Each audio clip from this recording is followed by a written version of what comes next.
Throne of Eldraine is one of the most famously powerful sets of Magic. This set had a massive impact on Standard and on several of the non-rotating formats, and is considered by some to be the start of a massive wave of power creep that washed over the entire game. However, not everything in the set was anywhere near as successful, and among all of its broken cards is the incredibly forgettable Adamant mechanic. Today we're going to go over this mechanic and talk about why it's just not that good, and why it was completely forgotten so soon after Throne's release. Adamant is a very simple mechanic. Adamant could appear on any spell and would give you a bonus if you spent at least 3 mana of a certain color on that spell. Some Adamant spells require 3 mana of a certain color, like Ardenvale Paladin requiring 3 white mana, but others would take 3 mana of any color, usually the colorless Adamant spells like Clockwork Servant.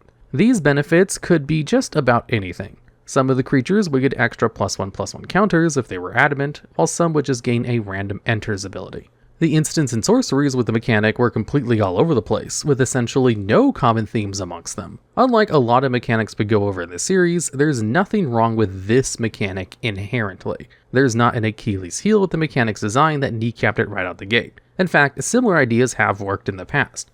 The point of Adamant is to be a payoff for building a single color deck, and the same idea had worked not so long ago in Standard. Dominaria, released a year prior, and had a rare cycle of creatures that all cost 3 mana of their respective color to cast. These cards were generally all really strong, and did exactly what they were supposed to by helping out single color decks and Constructed. The point here is that Adamant could have worked if it was balanced properly and integrated into the set well. The devil is entirely in the details with this one. When we go over a mechanic in one of these videos, we usually start by looking over the low rarity options for the most standout cards and any trends in the design. Then address the higher rarity cards in the mechanic. Rares are, of course, far more powerful on average than commons and uncommons, so you usually expect the high rarity cards of a mechanic to carry it in Constructed. Adamant is one of the few mechanics that we can't do this for, because there's only one rare Adamant card, and it wasn't released in Throne of Eldraine. Desecrate Reality was released in the Commander pre-constructed decks for the Commander Master set, and was only in the Eldrazi Unbound pre-constructed deck. Any card that only appears in one precon is put at rare in these decks, so it was put at rare essentially as a formality. As a card in a precon Commander deck, it's only legal in Commander, Legacy, and Vintage, so it was intentionally designed to not see competitive play. Not having any high rarity options in Throne of Eldraine is a bit weird, especially for a mechanic that got an entire ability word to draw attention to it. There are a lot of mechanics and draft sets that don't get any high rarity support, but those mechanics usually don't get a keyword or ability word. These things are usually reserved for the selling points of a set, not for random mechanics that only ever appear on commons and uncommons. Even stranger, there's no outright reason to play Adamant in Limited. There's no cards like Edgewall Innkeeper for Adamant in the set, nothing but the cards themselves care about spending 3 or more mana of one color to cast a spell. If you didn't follow the set very closely and only learned about the set by playing games against people, you might have never even heard of Adamant as an ability. Before going over why Wizards made the decision to not include any rare Adamant cards, let's talk about the power level of the low rarity Adamant cards. The 2 Adamant cards that did anything were Embereth Paladin and Once and Future. Paladin is a member of the Paladin cycle. All Adamant cards that get a +1/+1 counter if you fulfill the Adamant requirement. Embereth specifically is a 4/1 with haste for 3 and 1 red. This isn't an amazing card by any means, but in mono red decks it was essentially a 5 power haste creature. This alone was enough for it to be used as a sideboard card in Standard in quite a few aggro decks.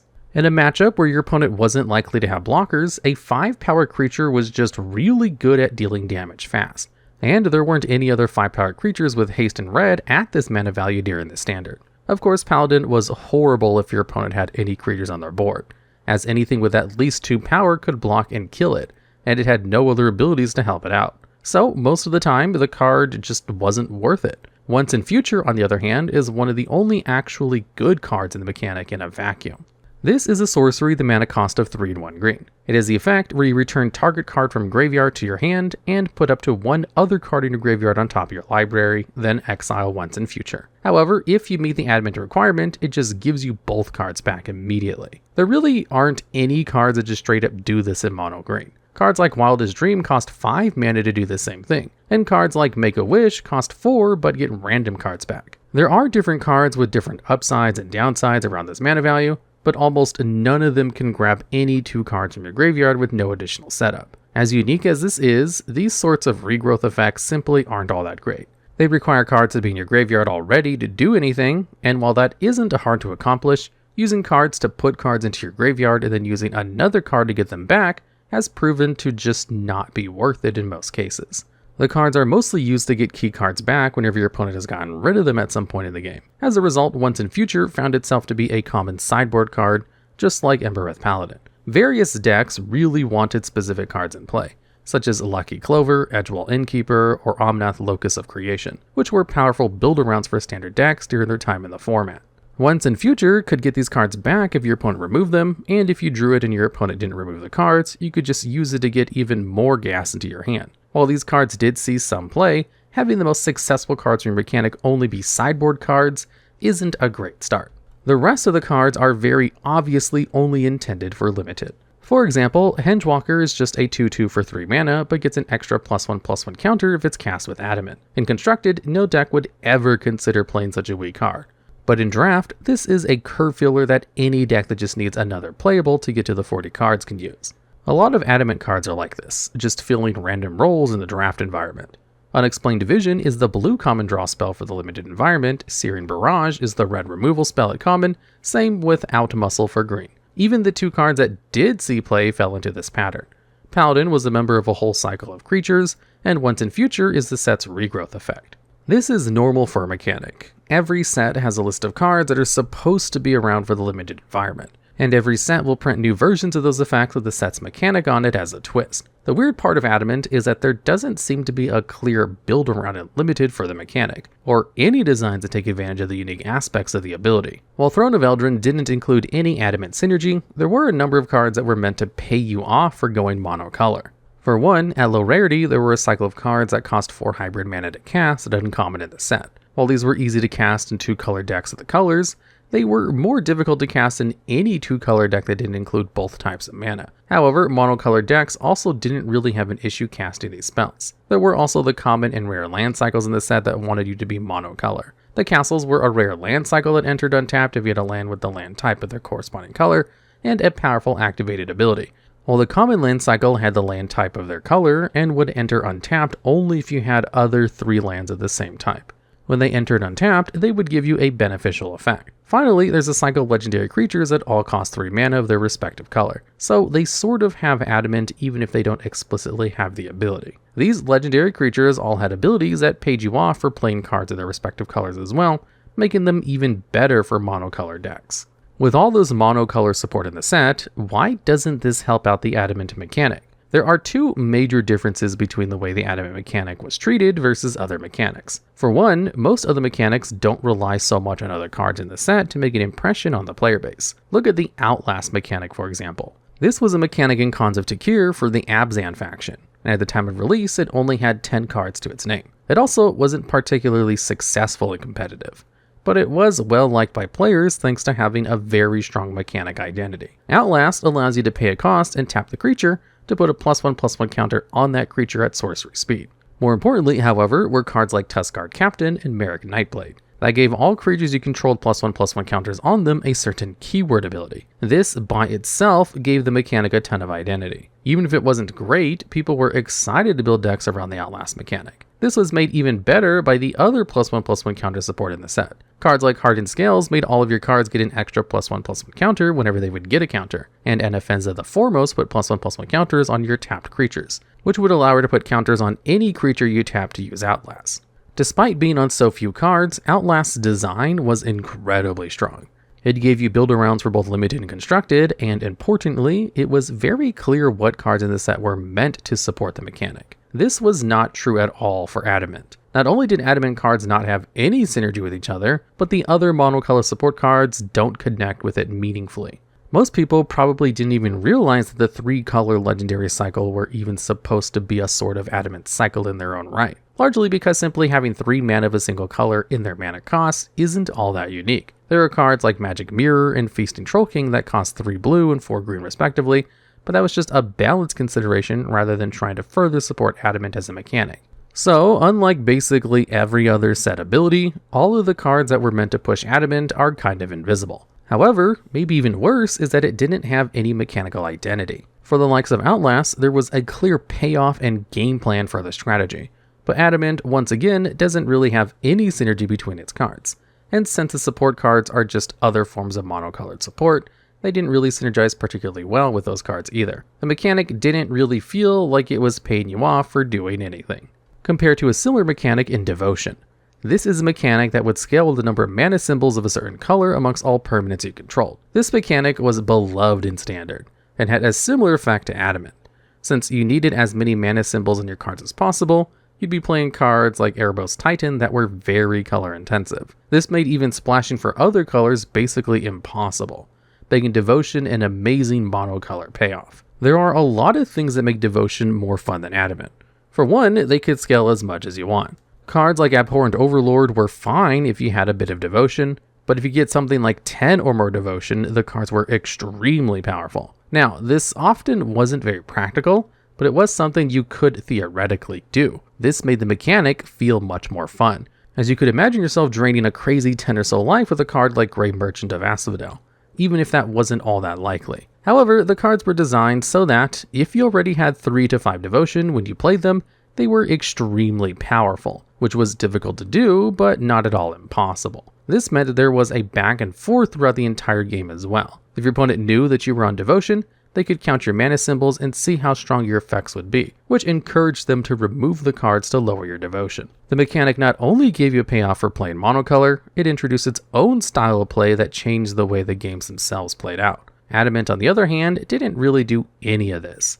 Your opponent likely couldn't interact with your mana base much, if at all, so there's no interaction with how the mechanic works. While they did make you want to play monocolor, they didn't actually benefit your deck all that much for doing so, thanks to how weak they were. It felt more like you were getting punished for daring to play 2 colors, as opposed to cards with restricted mana costs that made it feel like you were getting rewarded for playing monocolor, a distinction that's very important to how players perceive the cards, even if it's not important for how strong the cards are. Admittedly, a lot of the problem does come down to Wizards not pushing the mechanic enough and making the cards very weak. But even outside of being bad cards, the Adamant mechanic features almost exclusively uninspired designs.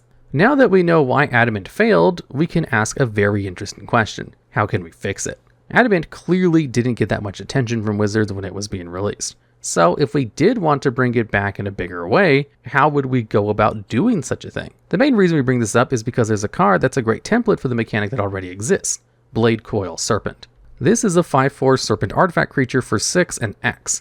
It is the abilities where, when it enters, for each 2 blue mana you spent to cast it, you draw a card. For each 2 black mana you spent to cast it, target opponent discards a card. And for each 2 red mana you spend to cast Serpent, it gets +1/+0 and gains haste and trample until end of turn. Blade Coil has a lot of the same attributes as the Adamant cards. It's a card that, up front, lets you cast it for a mana cost that will give you kind of an underwhelming card, just a 5/4 artifact creature with no abilities. However, if you spend enough colored mana, it gains powerful effects. But instead of just checking if you were playing the color that's in, Blade Coil pays you off for each color mana you manage to pump into it. If you can cast it for 2 blue, 2 black, and 2 red, it draws you a card, makes your opponent discard a card, and is a massive 6/4 trample and haste, at least for that turn. However, you can mix and match these abilities to some degree, as opposed to just not having spent the mana or meeting the requirement. If you're just a blue-black deck, you can just play Blade Coil for the discard and draw modes. In fact, unlike the Adamant cards, Blade Coil gives you more value the more colored mana you spend on it. This is why it has the X in its cost. If you have 10 blue mana, you can drop all 10 of it into the Blade Coil and draw 5 cards, giving the card a ton of flexibility. All of this together made Blade Coil not only a powerful card at Standard, but a fun card that people were excited to build around. It asked players not only if they wanted to build a blue-black-red deck that could support it, but things like, do you need access to all 3 of these effects? Is just one of them strong enough to justify playing Blade Coil in my deck? And that's only in the deck building. When you draw Blade Coil, there are a ton of ways to cast it based on what mana you have available, all of which may have arguments for why you should or should spend certain colors of mana on the card. Blade Coil is a very unique card, and not every card in the mechanic could be as flexible and unique as Blade Coil, but this is a template that could be expanded on. Even if the low rarity options were still cards like Cauldron's Gift, the higher rarity options could be 2 color cards that give a unique effect if you spent 3 mana of any other colors, and a different effect if you spent 3 mana of another. Think of a black-white creature for 4 mana that gives your opponent a -3/-3 if you spent 3 black mana on it, but made you tokens if you spent 3 white mana on it, making either a Skin Render or a Blade Splicer, depending on the board state. You could choose on a card-by-card basis if you want players to be able to get both modes at once, or if you have to choose only one Adamant ability to get any time they cast the card, which would make drawing and casting the card a lot more dynamic. This would be especially good if the cards had hybrid mana on them, so you could play the card in a deck with only one color if you wanted to. You could also very easily print a card that says, draw you a card if you play 3 more mana of a single color on a spell similar to Edgewall Innkeeper. Or maybe something like a blue-red legend that copies any instant or sorcery you cast that you spent 3 mana of one color on, an effect that those colors often get. Really, the design space here is pretty easy to explore if you're willing to give players an actual payoff for casting a spell adamantly, even if the card itself does not have the adamant ability. Once again, all of these solutions are pretty obvious, so Wizards probably knew they were available, at which point it may be good to ask why they didn't print these kinds of cards for the adamant ability. Simply put, Wizards just probably didn't care about the mechanic very much. They probably didn't want it to be a selling point of the set, but rather a small part of the monocolor matters theme that the whole set had, but that once again makes the existence of the mechanic at all feel suspect. Ultimately, this mechanic didn't really have any real reason to exist. It wasn't particularly interesting in Limited, and in Constructed, it was never on anyone's mind.